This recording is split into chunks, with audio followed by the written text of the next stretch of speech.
السلام علیکم ناظرین، welcome to world heritage official. ناظرین، آج ہم بات کریں گے شب معراج کے بارے میں۔ معراج کمال معجزات مصطفیٰ صلی اللہ علیہ وآلہ وسلم ہے۔ یہ وہ عظیم خارق عادت واقعہ ہے جس نے تسخیر کائنات کے مختلف دروازوں کو کھولنے کی ابتدا کی۔ انسان نے آگے چل کر تحقیق و جستجو کے بند کواڑوں پر دستک دی اور خلا میں پیچیدہ راستوں کی تلاش کا فریضہ سر انجام دیا۔ رات کے مختصر سے وقفے میں جب اللہ رب العزت حضور رحمت عالم صلی اللہ علیہ وآلہ وسلم کو مسجد حرام سے نہ صرف مسجد اقصیٰ تک بلکہ جملہ سماوی کائنات انت وسطوں کے اس پار کعبہ قوسین اور او ادنا کے مقامات بلند تک لے گیا اور آپ وہاں مدتوں قیام کے بعد اسی قلیل مدتی زمینی ساعت میں اس زمین پر دوبارہ جلوہ افروز بھی ہو گئے۔ قرآن کریم میں سورہ بنی اسرائیل کی پہلی آیت میں ارشاد خداوندی ہے کہ وہ ذات پاک ہے جو ایک رات اپنے بندے کو مسجد حرام یعنی خانہ کعبہ سے مسجد اقصیٰ یعنی بیت المقدس تک جس کے ارد گرد ہم نے برکتیں رکھی ہیں لے گیا تاکہ ہم اسے اپنی قدرت کی نشانیاں دکھائیں۔ بے شک وہ سننے والا اور دیکھنے والا ہے۔ رجب کی 27ویں شب کو اللہ کے پیارے نبی حضرت محمد صلی اللہ تعالیٰ علیہ وآلہ وسلم کو معراج کا شرف عطا کیا گیا۔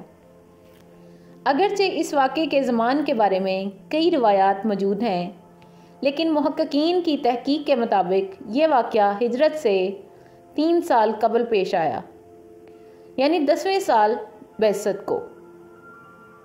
اس کی دلیل یہ ہے کہ شیعہ سنی علماء کا اتفاق ہے کہ نماز جناب ابو طالب کے وفات کے بعد یعنی بعثت کے 10ویں سال کو واجب ہو گئی، تو 5 وقت کی نماز اسی معراج کی رات امت پر واجب ہو گئی تھی۔ منقول ہے کہ اس دن کفار نے آپ صلی اللہ علیہ وآلہ وسلم کو بہت ستایا، تو آپ صلی اللہ علیہ وآلہ وسلم اپنی چچا زاد بہن ام ہانی کے گھر تشریف لے گئے اور وہاں آرام فرمانے لگے۔ ادھر اللہ کے حکم سے حضرت جبرائیل 50,000 فرشتوں کی بارات اور براق لے کر نبی آخر الزمان صلی اللہ علیہ وآلہ وسلم کی خدمت میں حاضر ہوئے اور عرض کیا، اے اللہ کے رسول، آپ کا رب آپ سے ملاقات چاہتا ہے۔ چنانچہ سوئے عرش سفر کی تیاریاں ہونے لگیں۔ سفر معراج کا سلسلہ شروع ہونے والا تھا۔ نبی رحمت کی بارگاہ میں براق حاضر کیا گیا جس پر حضور کو سوار ہونا تھا، مگر اللہ کے پیارے محبوب نے کچھ توقف فرمایا۔ جبرائیل امین اس پس و پیش کی وجہ دریافت کی تو آپ نے ارشاد فرمایا، مجھ پر تو اللہ رب العزت کی اس قدر نوازشات ہیں، مگر روز قیامت میری امت کا کیا ہوگا؟ میری امت پل صراط سے کیسے گزرے گی؟ اسی وقت اللہ تعالیٰ کی طرف سے بشارت دی گئی، اے محبوب، آپ امت کی فکر نہ کیجیے، ہم آپ کی امت کو پل صراط سے اسی طرح گزار دیں گے کہ اس سے خبر بھی نہیں ہوگی۔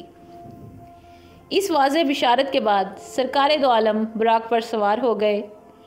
جبرائیل امین نے رکاب تھامی، میکائیل نے لگام پکڑی، اسرافیل نے زین سنبھالی، جس کے ساتھ ہی 50,000 فرشتوں کے سلام کی صدا سے آسمان گونج اٹھے۔ حدیث میں آیا ہے، براق کی تیز رفتاری کا یہ عالم تھا کہ جہاں تک نظر کی حد تھی وہاں وہ قدم رکھتا تھا۔ براق کا سفر اس قدر تیزی کے ساتھ ہوا جس تک انسان کی عقل پہنچ ہی نہیں سکتی۔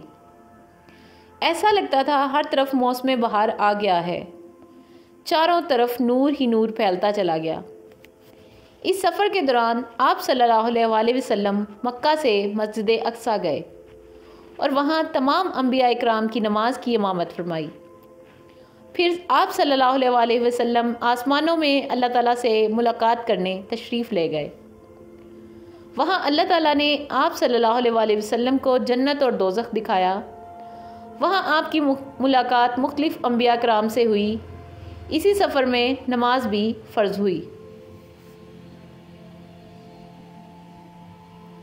معراج جسمانی اور روحانی ایک اختلافی مسئلہ رہا ہے، مگر احادیث اور تفاسیر معتبرہ اس بات کی نشاندہی کرتی ہیں کہ معراج جسمانی تھی اور خدا کے رسول فرش سے عرش تک بلکہ قاب قوسین او ادنیٰ تک کی منزل اپنے اسی جسم نازنین خاکی کے ساتھ طے کی تھی۔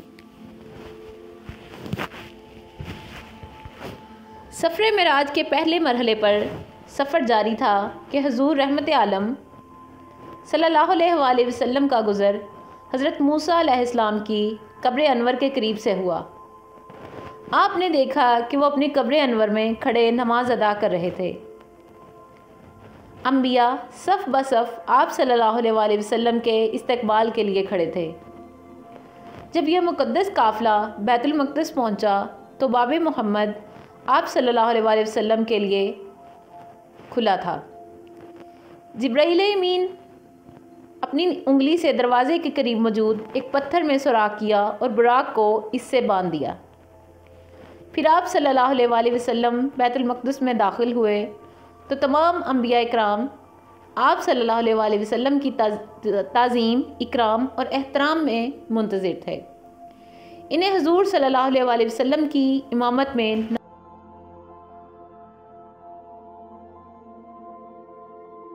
سفر معراج کا دوسرا مرحلہ۔ انبیاء حضور صلی اللہ علیہ وآلہ وسلم کی اقتداء میں نماز ادا کر کے ادب و احترام مصطفیٰ صلی اللہ علیہ وآلہ وسلم سے مشرف ہو چکے تو آسمانی سفر کا آغاز ہوا، اس لیے کہ ہر زمینی عظمت حضور صلی اللہ علیہ وآلہ وسلم کے قدموں کا بوسہ لے چکی تھی۔ پہلے آسمان پر پہنچ کر آسمان کے دروازے پر دستک دی گئی۔ بواب پہلے سے منتظر تھا۔ آواز آئی، کون ہے؟ جبرائیل امین نے جواب دیا، میں جبرائیل ہوں۔ آواز آئی، آپ کے ساتھ کون ہے؟ جواب دیا، یہ محمد صلی اللہ علیہ وآلہ وسلم ہیں۔ آج کی رات انہیں آسمانوں پر پذیرائی بخشی جائے گی۔ آسمان کا دروازہ کھل گیا اور وہ پوچھنے والے نے حضور صلی اللہ علیہ وآلہ وسلم کی بارگاہ بیکس پناہ میں سلام عرض کرنے کی سعادت حاصل کی۔ مرحبا یا سیدی یا مرشدی، مرحبا۔ پھر آپ صلی اللہ علیہ وآلہ وسلم آسمانوں کی طرف بڑھے اور جب آسمان دنیا پر آئے تو دروازہ کھٹکھٹایا۔ آواز آئی، کون؟ جبرائیل امین نے کہا، جبرائیل۔ پھر کہا گیا، آپ کے ساتھ کون؟ انہوں نے کہا، محمد صلی اللہ علیہ وآلہ وسلم۔ پھر پوچھا گیا، کیا انہیں بلایا گیا ہے؟ جبرائیل نے کہا، ہاں۔ آواز آئی، خوش آمدید، کتنا اچھا آنے والا ہے۔ رحمت عالم صلی اللہ علیہ وآلہ وسلم کی ملاقات حضرت آدم علیہ السلام سے ہوئی۔ انہیں بتایا گیا کہ یہ آپ کے جلیل القدر فرزند ہیں، ختم المرسلین ہیں، یہی حضرت محمد صلی اللہ علیہ وآلہ وسلم ہیں۔ آقا دو جہاں صلی اللہ علیہ وآلہ وسلم نے دادا جان کہہ کر آدم علیہ السلام کی بارگاہ میں سلام ارشاد فرمایا۔ حضرت آدم علیہ السلام نے سلام کا جواب بھی عرض کیا اور اپنے عظیم فرزند کو دعاؤں سے بھی نوازا۔ اس کے بعد مہمان عرش حضور صلی اللہ علیہ وآلہ وسلم کو دوسرے آسمان کی طرف اٹھایا گیا۔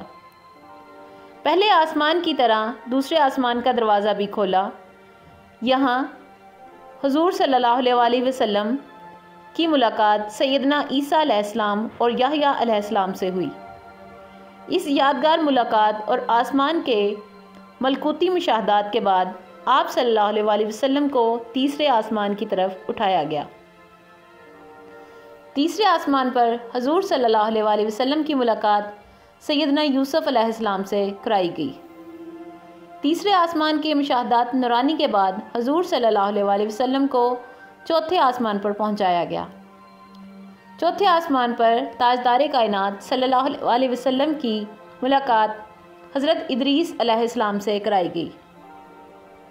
اسی طرح حضور صلی اللہ علیہ وآلہ وسلم سفر معراج طے کرتے ہوئے 5ویں آسمان پر پہنچے تو وہاں حضرت ہارون علیہ السلام سے ملاقات ہوئی۔ 6ٹھے آسمان پر حضور صلی اللہ علیہ وآلہ وسلم کی ملاقات سیدنا موسیٰ علیہ السلام سے ہوئی۔ حضرت موسیٰ علیہ السلام کی چشمان مقدس اشکبار ہو گئیں۔ حضور صلی اللہ علیہ وآلہ وسلم کی عظمت اور عفت کو دیکھ کر رشک کے آنسو چھلک پڑے۔ آپ کی زبان اقدس سے بے اختیار نکلا کہ خدائے بزرگ و برتر کے یہ وہ برگزیدہ رسول ہیں جن کی امت کو میری امت پر شرف عطا کیا گیا۔ میری امت پر جسے بزرگی عطا ہوئی یہ وہی رسول برحق ہے جن کی امت کو میری امت کے مقابلے میں کثرت کے ساتھ جنت میں داخل کیا گیا۔ مہمان ذی حشم حضور رحمت عالم کی ملاقات 7ویں آسمان پر حضرت ابراہیم علیہ السلام سے ہوئی۔ اس کے بعد حضرت محمد صلی اللہ علیہ وآلہ وسلم جو تخلیق میں واحد ہستی ہیں جبرائیل امین کے ساتھ سدرۃ المنتہا تک کا سفر کیا۔ اس مقام پر اللہ تعالیٰ نے انسانوں کو 5 نمازوں کا تحفہ عنایت کیا۔ معراج کا واقعہ جس رات پیش آیا، اس رات رسول صلی اللہ علیہ وآلہ وسلم اپنی چچا زاد بہن امی ہانی کے گھر مقیم تھے۔ آپ نے یہ بات لوگوں کو بتائی تو سب نے اسے ہلکا لیا اور مشرکین تانا دینے لگے کہ رسول راتوں رات آسمان گئے ہیں۔ سب نے تردید کی، پر جب لوگوں نے حضرت ابوبکر کو اس واقعے کے متعلق آگاہ کیا تو ابوبکر نے فوراً تصدیق کرتے ہوئے کہا کہ یہ بات رسول اللہ نے بتائی ہے۔ لوگوں نے کہا ہاں۔ ابوبکر نے کہا رسول اللہ نے بتائی ہے تو پھر سچ ہے۔ حضرت ابوبکر کی اس بات نے رسول اللہ صلی اللہ علیہ وآلہ وسلم کو بہت متاثر کیا اور آپ صلی اللہ علیہ وسلم نے حضرت ابوبکر صدیق کو صدیق کا لقب دیا۔ مکہ کے ایک شخص جو شام اور فلسطین زیادہ سفر کیا کرتا تھا آیا اور بولا، اگر آپ واقعی راتوں رات مسجد اقصیٰ اور پھر آسمانوں میں گئے ہیں تو مجھے مسجد اقصیٰ کا پتہ ہے۔ آپ سے سوالات پوچھتا ہوں، آپ جواب دیں۔ پھر اس شخص نے رسول صلی اللہ علیہ وآلہ وسلم سے مسجد اقصیٰ اور اس کے خد و خال کے متعلق بے شمار سوالات کیے اور رسول اللہ صلی اللہ علیہ وآلہ وسلم نے سب ٹھیک ٹھیک جوابات دیے۔ اس شخص نے رسول صلی اللہ علیہ وآلہ وسلم کے تمام جوابات کو درست قرار دیا۔ رسول اکرم صلی اللہ علیہ وآلہ وسلم نے اللہ سے پردے میں بات کرنے کا شرف حاصل کیا جو کسی کو حاصل نہیں ہوا۔ کائنات کی اس افضل ترین رات میں اللہ تعالیٰ نے حضرت محمد صلی اللہ علیہ وآلہ وسلم کو 50 نمازیں بطور تحفہ دیں جن کی تعداد بعد میں کم کر کے 5 کر دی گئی۔